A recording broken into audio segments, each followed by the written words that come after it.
Romance wasn't what it once was. 1,000 different monetized ways to find somebody who would never achieve the height, length, girth, and fiscal requirements of an unrealistic expectation placed upon them by social media. Swipe right, swipe left. Swipe your credit card to pay for dinner and experience the brief, heart-stopping moment before the screen chooses whether to accept or decline the payment. Some heterosexual men were led by the fallacy that they were supposed to be the alpha male in order to attract the cream of society's women, and spouted bullshit in order to appear to be something they weren't. This cunt was no exception. He strutted in like he owned the place, wearing self-assurance like a tweed suit jacket that was 2 sizes too big, expecting applause and adoration for simply showing up. His grin was forced, his hair ridiculous, his laugh painfully hollow. Everything about him screamed, "I'm trying too hard." When a waitress passed them, he fired the final bullet into her patience. The finger click, the smirk. Who did this silly cunt think he was? The arrogance rolled off him in waves, like smoke from an arson attack on a shit farm. Thick enough to choke and foul enough to taste for days. It were almost fascinating. His performance was akin to a children's magician, pulling a never-ending string of flags from his sleeve, each one of them redder than the last.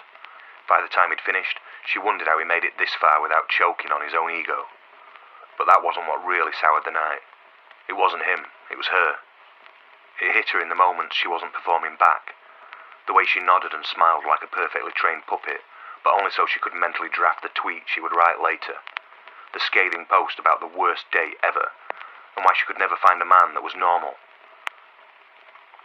Women would pour out in solidarity that all men were wankers, and men would emerge ready to tell her what a nice guy they were, and they'd love to treat her how a woman should be treated. Win-win.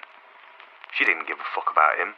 He was just content, a prop in the narrative she was building for an audience she'd never meet, that would drive her profiles one step closer to monetization and influencer status. And the worst part? She fucking liked it. She liked the power of framing a story about somebody who couldn't offer their side, the brief high that came from the attention. She'd spent years mocking men like him for their fragile egos, but she wasn't much better. She wanted the retweets, the comments, the approval. She'd smile sweetly at him tonight, let him think she was just shy or kind, and then turn him into a punchline the second she got home. The truth was, she was just as hollow as he was, maybe even more so.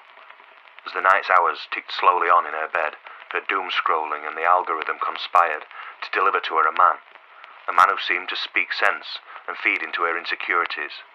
A Union Jack filter on his profile picture that displayed him holding up a cold pint of British beer.